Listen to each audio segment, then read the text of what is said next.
So I became a certified coach whilst I was still in corporate, but it took me 8 years to leave my job.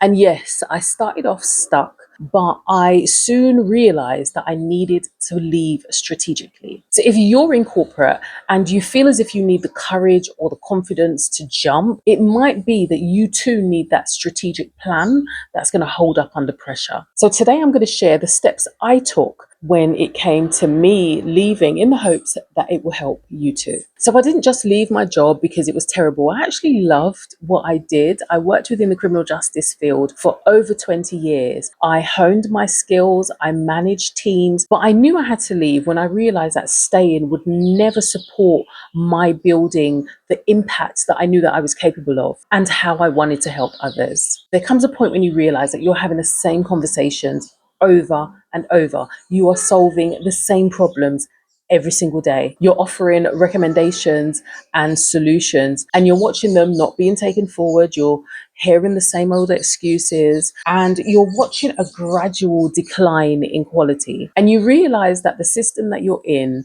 is not designed to move at the pace that you want to move at, and that staying there is going to keep you stuck and stagnant. And so I knew I had to leave. But it still took me 8 years to leave. And yes, I started off stuck, but I realized a few things. Stability mattered. And there were some real fears. What if I can't replace my income every month? What's going to happen to my kids? What if I leave and it doesn't work? We say that we don't care about what people think, but it does come up as a factor. I was a friend that people would come to for the sensible answers. And then identity comes into play.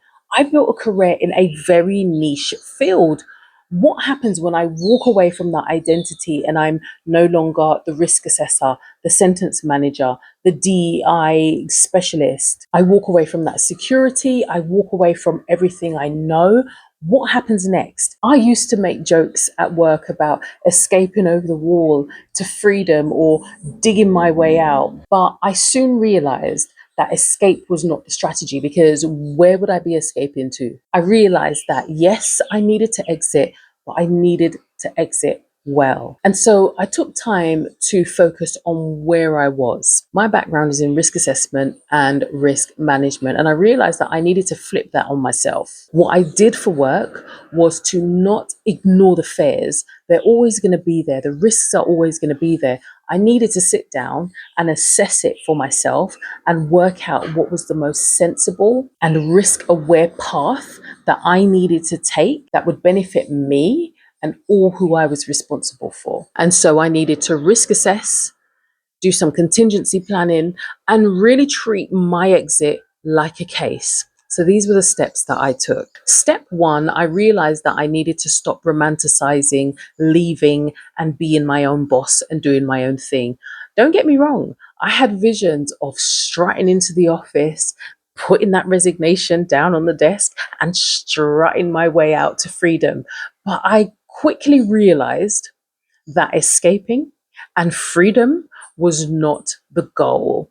What the goal was being ready, and not just financially ready, but psychologically ready. Who would I be when I am without the title that came with that job? What would I do in the quiet months where the finances aren't flowing as well? When you're in a job, the finances are steady. You know what you're being paid each month. When you start working for yourself, it fluctuates. I also had to look at, what am I going to do as time continues and I continue to not have the support from those who are closest to me. I also needed to sit with myself for quite a while and really assess and evaluate whether I was running from or running to.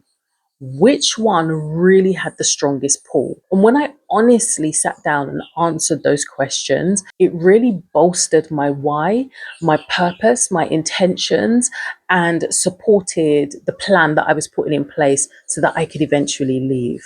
Step two, this is where the plan really started coming in. I started building income before I left. And this is why I talk about building your brand before you quit, starting to generate income before you even think about handing in that resignation. So I was introduced to coaching by a friend. And when I realized what it was, the first thing that came to me was, this is how I actually work with people. And I didn't realize what it was. And I knew this was what I wanted to do. But secondly, how was I actually going to do this? And I knew that in order to leave, I needed to build evidence, because just because you want something doesn't mean that it's just going to come to you. There are certain actions that you have to take in order for you to achieve it. And so after getting my qualifications, I started coaching on the side. I started testing my offers. And when I got paid for the first time, that's when I realized that the idea actually had legs and that I really had something unique to offer. With that first payment, everything shifted. It was no longer a pipe dream, but it wasn't consistent. And that's where I knew that I needed a firm plan. And so, step number 3, I invested in support. Anyone can do anything they want on their own. But if you really want to go further, if you really want to build something substantial and really have a firm foundation, you cannot do this alone. You will need support. And I quickly realized that. And so I first approached a coach for visibility who helped me with social media. And then secondly, I got a coach who would help me with my business strategy. And because of that support, I've been able to work with my clients in that similar manner. I'm able to combine my knowledge of risk assessment and contingency planning with what it takes to be visible safely whilst you're in corporate and earn money before you leave your job. And getting that clarity for myself helped me to shorten my timeline. And that's where it really hit home, the importance of using what you have when it comes to your expertise. And so step 4, I didn't start from scratch. I used my expertise. I knew that there would be months that would be better than others. And so I leveraged all of the different areas where I was skilled. So change of scenery, I thought I'd cleared my phone, but I'd run out of memory. Anyway, so I was on step 4. What I did was realize that I needed to use my existing expertise. This was not the time for me to start thinking about retraining and trying to get into a whole new field. I had decades worth of experience that I could lean on. I had to understand how to package that as an offer and use it as leverage to generate an income. So some of my skills include risk assessment and risk management. I understand human behavior. I understand what goes into the decision making for humans and what good decision making looks like. I understand the impact, consequential behavior, the correlation of decision making and consequences, and what contingency planning looks like. And so I leverage that into how I coach, into creating vital pieces of content, and also into other streams of income. So, for example, I was able to use that to become an independent forensic risk assessor. And so even though I was leaving my job, leaving my role, leaving the identity that came with being, the title in that corporate space, I didn't have to totally walk away from that identity or build an entire new identity. I just had to reposition the one I already had. Because without the role, without the title, I still hold and possess those skills and expertise. I just had to reposition it. And so step 5, I did for myself what I do for other people. I had to look at building in contingencies. What if something goes wrong? What for the months when the income doesn't come in the way that I would like it to? Because there are some months in the year that are going to be quieter than others. There are some contracts that I may not be able to get. There are some invoices that may not be paid on time. So I had to look at how I created financial buffers, how I created multiple streams of income. So for example, as I spoke about earlier, becoming a forensic risk assessor, I could even work if I wanted to as agency staff for my old company. And what that gave me was flexibility in my timeline. And so step 5, I had to do for myself what I do for other people. Look at how you build in contingencies. What if something goes wrong? Because no one's coming to save me. So I had to plan for things going wrong. I had to look at what could go wrong and to plan for those before they actually did. So some of the things I had to look at is, how do I create and continue to maintain a financial buffer? How do I create multiple streams of income? And again, that's from using existing skills. Yes, I'm a risk assessor. Yes, I'm a DEI strategist. I'm also a leader and a manager and have those skills. I'm also a crafter. How can I generate multiple streams of income from all of those different areas? Because there are going to be months that are going to be quieter than others financially. And what that taught me was the importance of time flexibility. I didn't have to jump just because it looked as if things were in order. I was able to take my time and plan a proper exit. And so, step 6, decision time.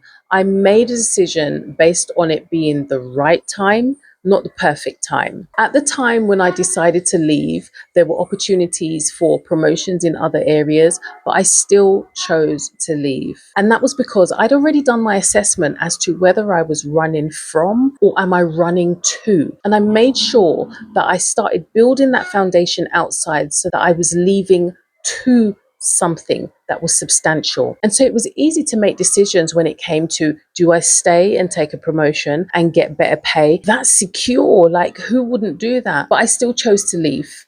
And again, not because the job was so bad, but because I knew that staying was going to cost me more than leaving. But I still chose to leave. And not because the job was so bad, but because I knew that staying was going to cost me more when it came to my values, my psychological and mental health. It was going to cost me a lot more by staying than it would if I left. And so many people will say, you're so brave to leave. And I guess it can be considered brave because in our world, we're told that you go to school, you go to college, you go to university, you get a good job, and then you stay there, you climb the ladders, and you stay there until retirement. And so to step away from that journey, the expected path, is considered brave. But for me, bravery is like running into a burning building where you're not sure what you're going to face. Having a strategic plan, setting up your foundation before you leave isn't brave. It's the smart thing to do. Isn't brave. It's the smart thing to do when you're prepared. And it's because of that lack of preparation that people can delay their exit for longer than they need to. There are 3 ways that people exit. Sometimes they delay their exit for too long. Sometimes they jump too quickly. Or the third way is having a strategically planned, risk assured exit. Remember, I said to you that it took me 8 years. For the first 4 years, I delayed. I was stuck. I thought I was planning, but I was just moving thoughts around rather than having an actual strategic plan. And it wasn't until I actually got serious on what does leaving look like? What are the areas of my expertise that I can offer? How do I create that offer? I started testing it. I realized what works.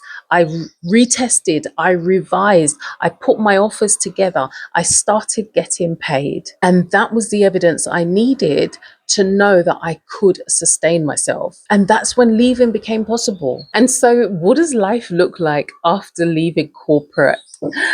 Oh, is it perfect? No. But is it all mine? Yes. Is it freeing? Oh, hell yes. There are parts that can be difficult. There are some months that are better than others. I'm also part of the sandwich generation, which means that I have aging parents and I have children who are not totally independent. And so I'm kind of caught in between that. And to make it worse, they live on different continents. So it can feel like I'm kind of stretched between the two. And I don't have help with that as a parent. And when it comes to finances, no 2 months are always the same because you don't have that set salary that comes in. There are some months that are better than others. When it comes to support, I have a handful of family members who also share the entrepreneurial spirit, so they understand what I'm doing. But in the grand scheme of things, many of those who were close to me would never dream of doing what I've done. They stayed on that treadmill. They did what was expected of them. They went to school, they went to work, they stayed until retirement, they stayed on the safe path. And so they don't always understand what I'm doing, or maybe they do understand it, but they would never have taken a chance on themselves. And so they aren't always supportive because it isn't something that they would have done themselves. I've also lost people that I could have termed as friends through leaving my job. But then these were people who we would all sit around and moan about the corporate job, what we wanted to do, what our thoughts were, how we would like to leave someday. And then I left. I did the thing we spoke about. And so the dynamics of our relationships changed. And I guess maybe because we can no longer relate, but that's life. It's a journey, it's all growth, it's development. And would I change anything about it?